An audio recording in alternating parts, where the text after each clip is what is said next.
60 हफ्तों बाद रुकेगी जंग। इजराइल हमास किन शर्तों पर साथ आए, कैसे रिहा होंगे बंधक। गाजा पट्टी में इजराइल और हमास के बीच लगभग 15 महीने से जारी विनाशकारी युद्ध अब एक नई दिशा में मोड़ लेने वाला था।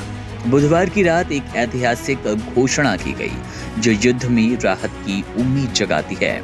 इजराइल और हमास के बीच सीज फायर पर सहमति बन गई थी। इस समझौते के तहत न सिर्फ युद्ध रुकने की संभावना थी, बल्कि अक्टूबर 2024 में बंधक बनाए गए इजरायली नागरिकों की रिहाई भी सुनिश्चित होने वाली थी। ये समझौता कतर की राजधानी दोहा में कई हफ्तों से चल रही बातचीत का परिणाम था और इसकी शुरुआत रविवार 19 जनवरी से होने वाली थी। इजरायली प्रधानमंत्री बेंजामिन नेतन्याहू के कार्यालय ने इस डील को एक सकारात्मक कदम बताया था, हालांकि उन्होंने इसके अंतिम रूप के बारे में जानकारी देने का वादा किया। समझौते के कुछ प्रमुख बिंदु थे। सबसे पहले गाजा में बेहद जरूरी मानवीय सहायता की आपूर्ति की जाए।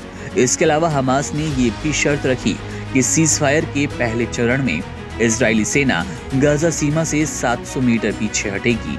इसके बाद हमास के द्वारा बंधकों की रिहाई की प्रक्रिया शुरू की जाएगी।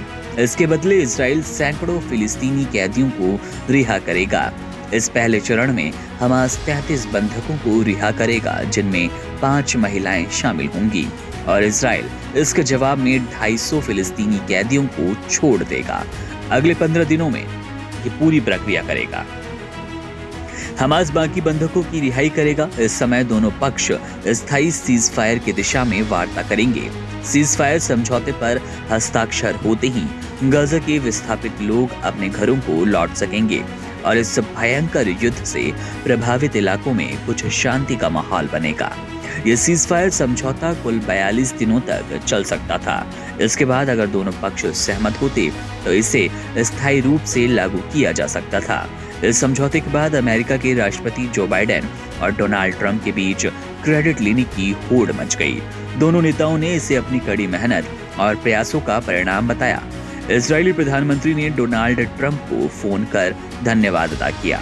वहीं ब्रिटेन के प्रधानमंत्री कीयर स्टारमर और यूएन के महासचिव एंटोनियो गुटेरेस जैसे अंतर्राष्ट्रीय नेता इस समझौते के समर्थन में आए और इसे वैश्विक शांति की दिशा में एक महत्वपूर्ण कदम बताया।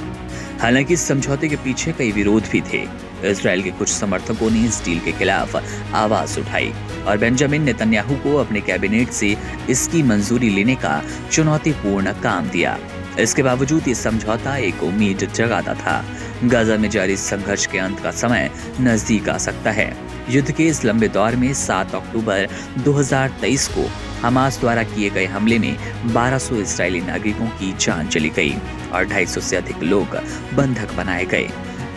इसके बाद इजराइल ने गाजा में हमास के खिलाफ जवाबी हमले किए, जिसमें अब तक 46,000 से अधिक फिलिस्तीनी मारे गए। इस संघर्ष ने गाजा के लगभग 90% लोगों को विस्थापित कर दिया। ऐसे में सीज फायर डील के साथ दुनिया ने उम्मीद की एक नई किरण देखी, जिसमें इजराइल और हमास दोनों के लिए कुछ शांति की संभावना थी।